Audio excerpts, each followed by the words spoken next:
नमस्कार छात्रों। आज हम हमारे किताब के दूसरी इकाई शुरू करने वाले हैं। उसकी कविता नंबर 1 है बरसही जलद। अवधी बोली में लिखा गया रामचरितमानस विश्व के अमूल ग्रंथों में से एक है।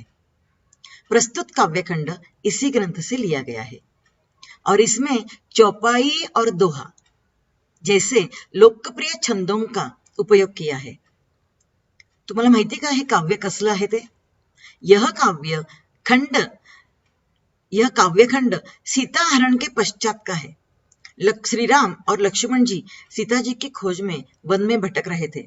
बरसात की ऋतु आ चुकी है, परंतु सीता जी का कोई पता नहीं चलता है। तो इस काव्यखंड में श्री राम के मन की व्याकुलता का चित्रण किया गया है। ठीक है, आइए हम एक एक देखते हैं। इसके कवि है गोस्वामी तुलसीदास। नाम तो आपने अभी देखा ही है और ये दूसरी इकाई हमने शुरुआत की है। ठीक है, पहला हम देखते हैं, यह है चौपाई। यहां हम देख रहे हैं चौपाई। चौपाई मतलब क्या? 16 मात्राओं का छंद। त्याला आपण चतुष्पदी असंही नाव देऊ शकतो बरं का। 4 चरण का ये छंद होता है, इसलिए उसको हम चौपाई कहते हैं। दिखाई दे रहा है ना आपको? यहाँ पे लिखा है चौपाई। घनम घमंड नभ गरजत घोरा प्रियाहीन डरपत मन मोरा. आता या कवितेतले अनेक शब्द जे आहेत ते वेगळे आहेत बरं का. की दामिनी म्हणजे काय, खल म्हणजे काय, थोरहू म्हणजे काय, वेगवेगळे शब्द आहेत. पण याचं आपण चिंता करायची गरजच नाहीये. तुम्हाला मी सगळे शब्दार्थ देणार आहेच आणि ते एकदा मन लावून वाचली की तुम्हाला त्याचा अर्थ बरोबर लक्षामध्ये येतो. घन घमंड नभ गरजत म्हणजे कवि कहते हैं आकाश में बादल उमड़ घुमड़ कर भयंकर गर्जना कर रहे हैं। गरजत म्हणजे गर्जना। और श्री राम जी कहते हैं कि हे प्रिया, सीता जी के बिना मेरा मन डर रहा है। प्रिया म्हणजे सीता आणि डरपत म्हणजे डर रहा है। जैसे बिजली आकाश में चमक रही है। दामिनी म्हणजे वीज।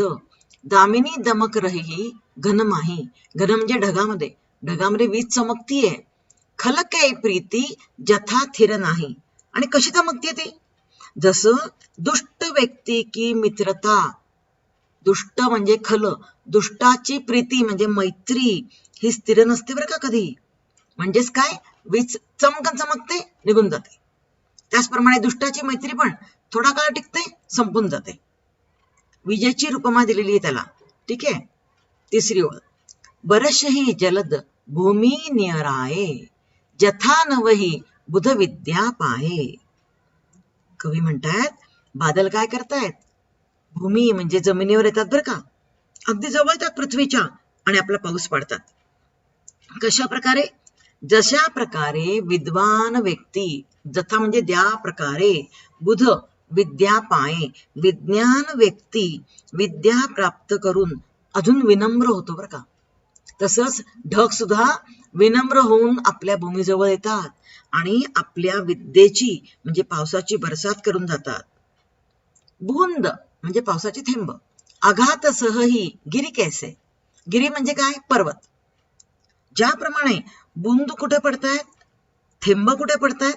पहाडांवर पडतायत, पर्वतांवर पडतायत आणि त्यांना चोट म्हणजे त्यांना लागतच की हो थेंब पडल्यानंतर, पण ते सहन करतात.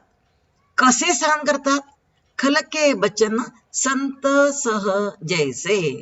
ज्याप्रमाणे, जैसे म्हणजे ज्याप्रमाणे. पहाड़ बूंदों के प्रहार को इस प्रकार शांत भाव से सहता है जैसे संत पुरुष दुष्टों के कटु वचनों को सह लेते हैं. खल के बचन. खल म्हणजे दुष्ट व्यक्ती. दुष्टाचे बोलणे संत ज्याप्रमाणे सहन करतो, सह म्हणजे सहन करणे, त्याप्रमाणे पर्वत थेंबांचा आघात सहन करतात. समजतंय? गुड. क्षुद्र नदी भरीचरी तोराई जस थोरेहू धनखल इतराई. शब्द जरा वेगळे आहेत पण अर्थ फार मस्त आहे. छोटी छोटी नद्या ज्या असतात की नाही, छोटे छोटे म्हणजे क्षुद्र म्हणजे छोटी नदी। वर्षा के जल से भरकर अपने किनारों को तोड़ती हुई आगे बढ़ती है। किनाऱ्यांना आपल्या तोडून तोराई पुढे पुढे जाते बरं का नदी। कशी? जैसे, जसं म्हणजे जैसे मामूली धन पाकर भी दुष्ट लोग अपनी मर्यादा छोड़ देते हैं। खल इतराई, इतराई म्हणजे काय? खूप भाव खातात। थोडस धन मिळालं की उथळ पाण्याला खळखळाट फार, असे दुष्ट लोक जे असतात ते भाव खायला सुरुवात करतात। थोडस पैसे मिळाले की तरी लगेच। भूमी परत ढाबर पाणी, भूमी म्हणजे पृथ्वी, पृथ्वीचं पाणी जे असतं, पृथ्वीवर पाणी जे पडतं ते पाणी खराब होतंय। ढाबर म्हणजे खराब। कसं?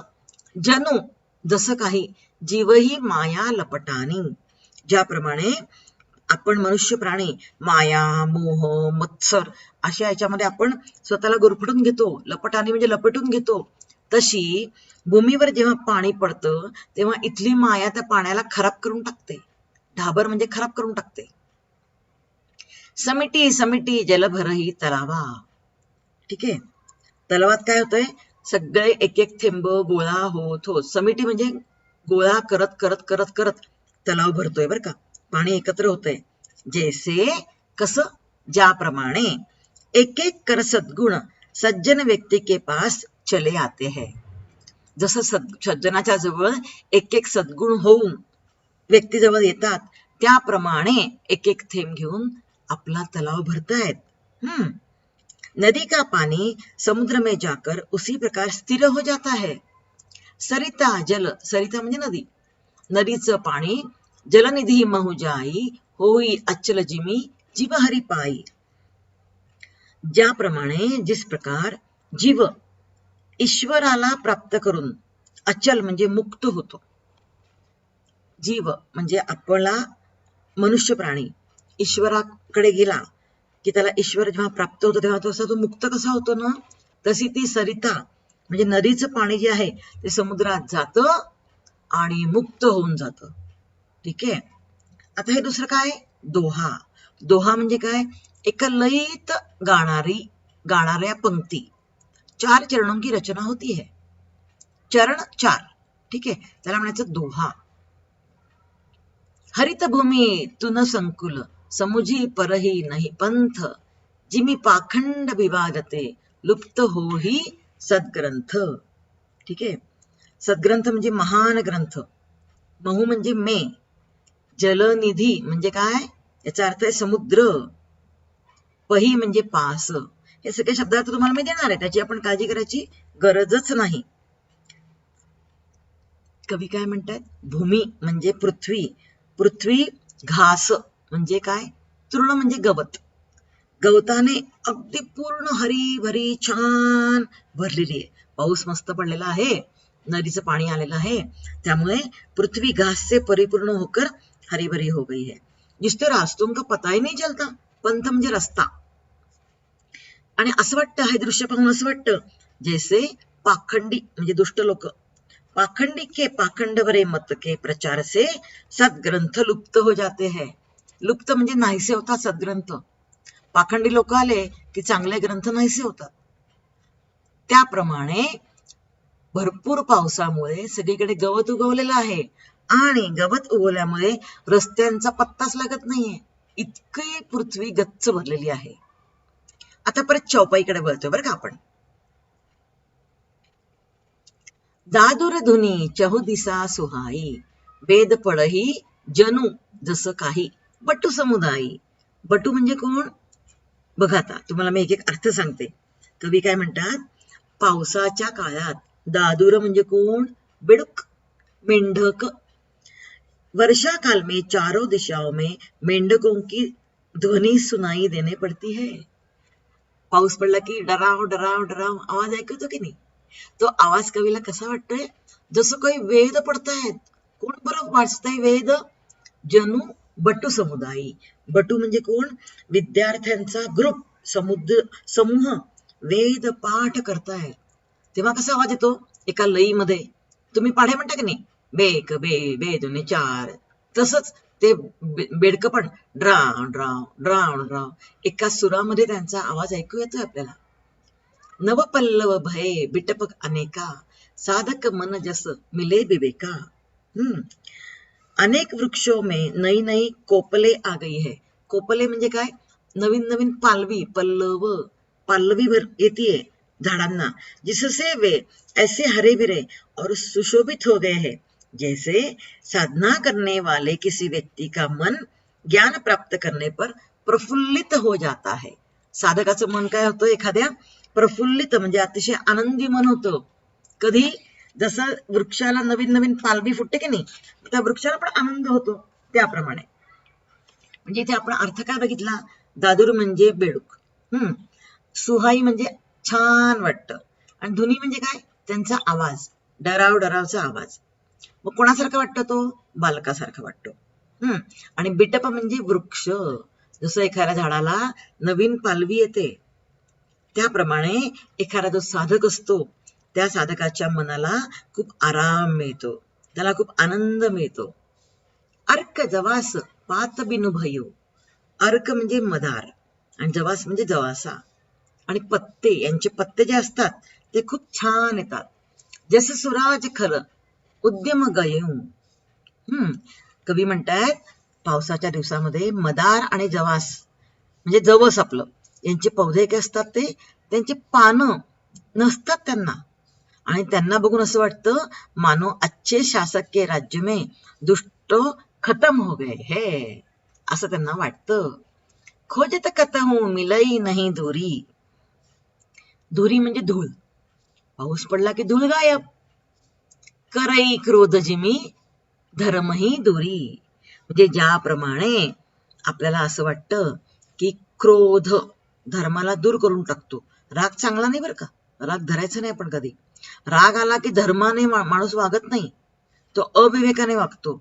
त्याचप्रमाणे जसं पाऊस आला की धूळ नष्ट होते, त्याप्रमाणे ससी संपन्न सोहमही कैसी उपकारी के संपत्ती जैसी. म्हणजे सगळीकडे धान्य आलेलं आहे, पृथ्वीकडे अगदी हरे भरे खेत भरलेले आहेत. ती पृथ्वी कशी छान दिसते. ससी संपन्न सोह. संपन्न म्हणजे खूप सगळीकडे संपन्नता आलेली आहे, धान्य भरपूर उगवलं आहे आणि पृथ्वी एकदम मस्त वाटते. उपकारी के संपत्ती जैसी. पृथ्वीला अशी शोभा आलेली आहे ज्याप्रमाणे उपकार करने वाले व्यक्ती शोभायमान होते हैं. उपकार करणारे व्यक्ती आपल्या सगळ्यांना आवडतात, त्याचप्रमाणे पृथ्वी पण मस्त वाटते. निशितम घन खद्योत विराजा. खद्योत म्हणजे जुगनू, काजवा. जनदंबिक कर मिला समाजा. रात्रीच्या अंधारामध्ये काजवा चमकतो सगळीकडे. तो दिसतो कसा? असं वाटतं सगळे घमंडी जे लोक आहेत, दंभिन्न म्हणजे घमंडी लोक, ते सगळे एकत्र आले का काय आणि चमचम चमचम करतात का काय, अशी कवीची कल्पना आहे बरं का. कृषी निरावही चतुर किसाना जिमी बुधु तजही मोद मन मदमाना. चतुर किसान काय करतात? आपल्या फसल मधनं म्हणजे आपल्या शेतामधनं जे नकोय आपल्याला, तृण घास, ते काढून टाकतात आणि बाहेर फेकून देतात. ज्याप्रमाणे विद्वान लोक, बुद्धिमान लोक आपल्या मनातून, आपल्या स्वभावातून मोह, मद, माया यांचा त्याग करतात, त्याचप्रमाणे चतुर किसान लोक हे काय करतायत? आपल्या मनात, आपल्या शेतामधनं जे नकोय ना आपल्याला, ज्याची गरज नाही, ते काढून फेकून देतात. गवत बिवत या टाईप. देखियत चक्रवाक खग नाही. चक्रवाक, वाक नावाचा पक्षी आहे. खग म्हणजे पक्षी. कलीही पायी जिमी धर्म पराई. बरसातच्या दिनामध्ये, पावसाच्या दिवसामध्ये चक्रवाक नावाचा पक्षी काही दिसत नाहीये. त्यामुळे असं वाटतंय की जैसे कलयुग में धर्म पलायन कर गया हो.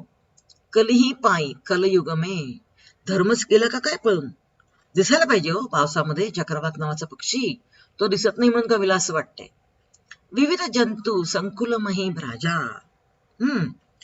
आपल्या पृथ्वीवरती काय खूप वेगवेगळ्या प्रकारचे जीवजंतू पडलेले आहेत. अनेक जीवजंतूंनी आपली पृथ्वी गच्च भरलेली आहे. यह उसी तरह शोभायमान हो रही है जैसे अच्छे राजा के राज्य में प्रजा की वृद्धी होती है. चांगला राजा बघितला, चांगला राजा असला की प्रजा पण एकदम चांगली होती बरं का, त्याचा विकास होतो. तसंच त्याप्रमाणेच वर्णन या ठिकाणी केलेलं आहे. जहाँ तह रहे पथिक थकी नाना.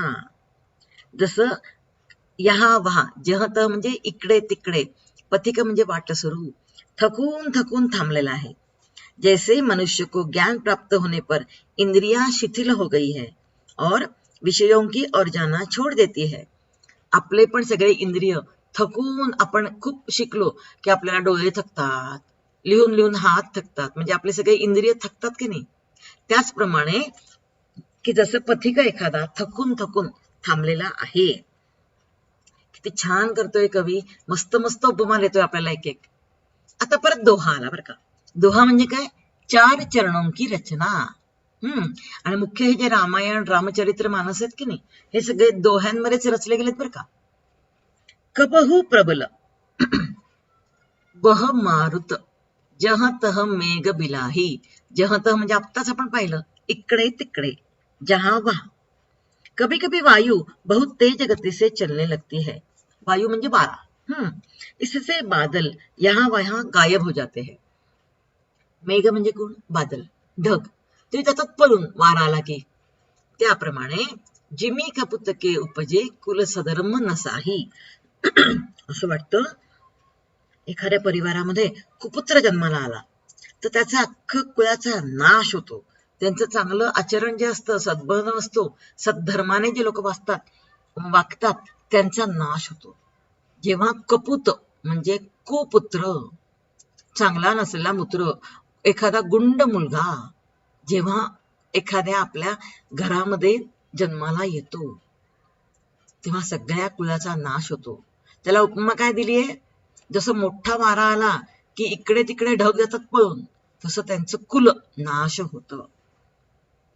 कबहू दिवस मह निबिडतम कबहू तक प्रगट पतंग बिनसई उपजई ज्ञान जिमी पायी कुसंग सुसंग. कधी कधी काय होतंय, बादलांच्या मुळे, ढगांच्या मुळे दिवसाच असं वाटतं, अरे केवढा अंधार आलाय, आभाळ आलाय बाहेर, आणि सूर्य कधी कधी दिसतो कधी कधी दिसत नाही. त्यावेळेला वाटतं जसं बुरी संगत म्हणजे चुकीची संगती जर का एखाद्याने धरली तर ज्ञान सगळं नष्ट होतं, आणि आजची संगती पाहिली तर सगळं ज्ञान उत्पन्न होतं. त्याचप्रमाणे इथे आपल्याला कवी सांगतो आहे की जसं दिवसा अंधकार येऊ शकतो, तम म्हणजे अंधकार, आणि कधी कधी आपल्याला सूर्य दिसतो बरं का. हे कोणामुळे होत आहे, ढगांमुळे होत आहे. ठीक आहे, ही आहे आपली अशी कविता. दोहे आणि चौपाई, तुम्हाला याच्या इथे सगळे शब्द दिलेले आहेत. तुम्ही आता काय करायचंय, कविता आजच्या तारखेला वरती लिहायचं, दुसरी इकाई, सगळी कविता छान लिहून काढायची. ते खालचे शब्द लिहून काढायचे. शब्द वाचले आणि मग कविता वाचली की आपल्याला अजून समजतंय. आणि हा जो स्वाध्याय आहे की नाही, तो त्या स्वाध्यायाचा तुम्हाला मी व्हिडिओ पाठवेनच, पण तुम्ही पण बघायचंय की पद्यांश में आये प्राकृतिक जलस्रोत. की प्राकृतिक म्हणजे काय, जे आपण निर्माण केले नाही, निसर्गतः.